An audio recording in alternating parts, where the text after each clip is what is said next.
Et salut à tous, c'est Zorobama. Aujourd'hui on se retrouve pour une nouvelle petite vidéo.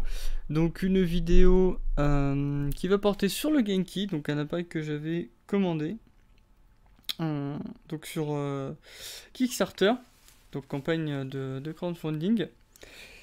Du coup ce petit produit est sorti, alors la campagne s'est finie qu'en fin mars je crois, début avril.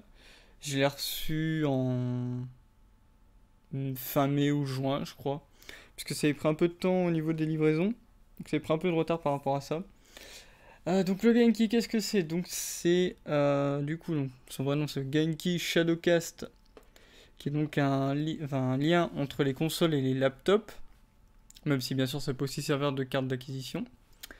Donc cette petite carte va être compatible avec la Nintendo Switch, la PlayStation 4 et 5, la Xbox, toutes les versions, et d'autres consoles en fonction à partir du moment où vous avez un petit port HDMI comme ça.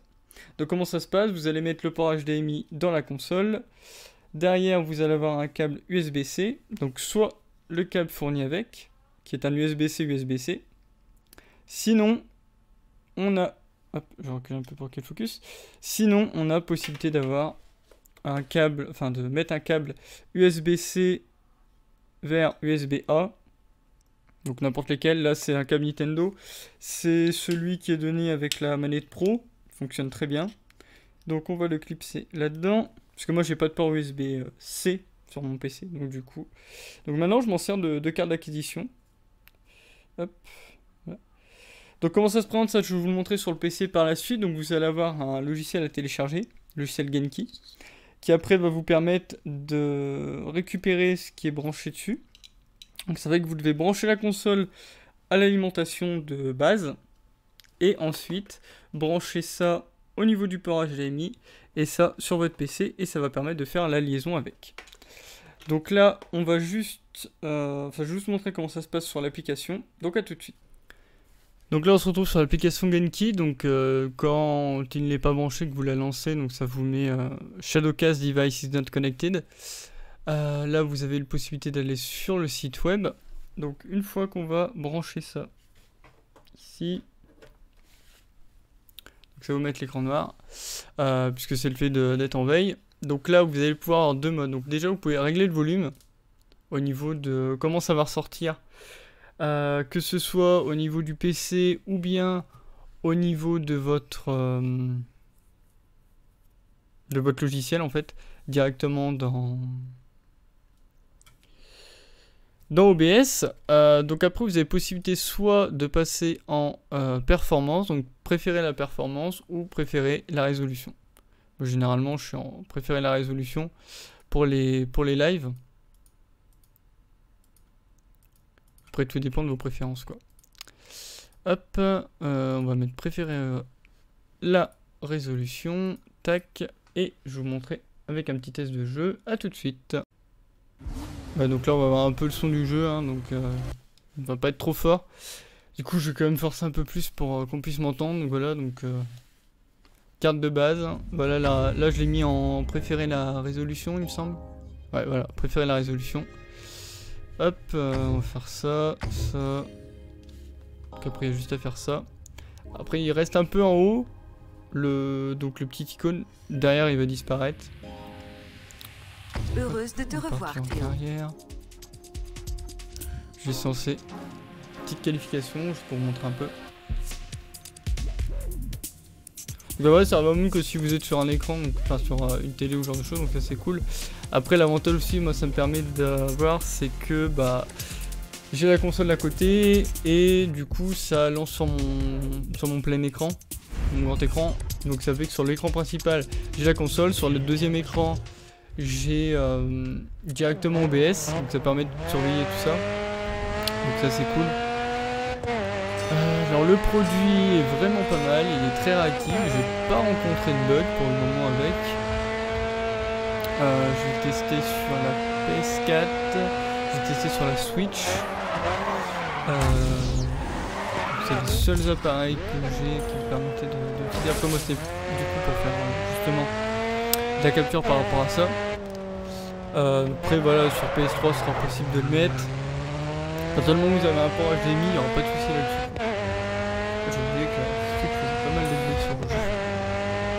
Je joue plus souvent en portable qu'en version dock. Du coup c'est pour ça. Voilà, un peu de nature à glisse. Mais ouais, vraiment pas mal comme produit. Très intéressant, j'aime beaucoup les possibilités qui sont offertes avec. Après, ça change de ce que j'avais avant, parce qu'avant en fait j'avais, donc pas rapidement, j'avais une carte double switch qui était branchée sur la Switch directement. Un qui partait sur mon vidéo USB qui était branché directement sur la tour, et un autre qui partait sur mon deuxième port d'écran pour afficher ce qui se passait dessus. Ce qui fait que dans OBS, c'est la clé qui renvoie une OBS, et après pour jouer c'était l'écran directement. Et ce qui fait que par rapport à ça, il y avait 1 à 2 secondes d'écart au niveau du son et des actions qui étaient réalisées. Il y avait de la latence. Là, j'ai pas vu plus de latence que ça. C'est vraiment réactif, donc ça c'est cool. Après, au niveau du produit, alors si vous êtes intéressé, je vous mettrai le lien. C'est pas sponsorisé, je vais parler du produit. Je vous mettrai le lien du Kickstarter. Ils font pas mal d'autres trucs. Il y a un audio deck du fond en dessous des Switch Lite, il me semble. Il y a des chargeurs, enfin il y a plein de trucs différents. Moi ce qui m'intéressait principalement c'était ça, le gameplay. Donc très satisfait de cet achat. Vraiment très bien. Alors j'ai testé aussi sur PC portable. Parce que j'ai vu qu'on pouvait aussi... Enfin, au départ c'est fait pour ça, pour jouer sur son PC portable. Ça fonctionne bien aussi, pas de soucis. À partir du moment où l'application elle est prise en compte, ça passe bien. Au niveau des caractéristiques techniques, du coup, on est sur du 4K 30 fps et du 1080p 60 fps en input. En output résolution, enfin en résolution d'output, on va avoir jusqu'à 1080p 60 fps. Pour ce qui est donc du Genki Arcade, c'est l'application que je vous ai montré tout à l'heure. Ça va requérir du coup un macOS 10.12 ou plus, ou bien Windows 7 ou plus. C'est compatible donc avec les USB-C à USB-A, et ça peut supporter donc toutes les consoles de jeux qui disposent d'un HDMI out, ou bien de caméras digitales si elles en sont pourvues. Voilà. Donc ça aurait tout ce que j'allais dire sur ce produit là, donc merci à tous d'avoir suivi cette vidéo. Je vous mettrai le lien du produit directement si vous voulez aller voir, si ça vous donne quelques envies par rapport à ça. Donc je rappelle, donc ça vous permet du coup d'avoir un lien entre un PC et votre console. Vous pouvez enregistrer et streamer avec, donc la vidéo capture, et ce qu'ils appellent le caméra hack, qui vous permet du coup de brancher certaines caméras. Merci à tous d'avoir suivi cette vidéo, c'était Zorvama, et on se retrouve dans une prochaine vidéo. Merci à tous.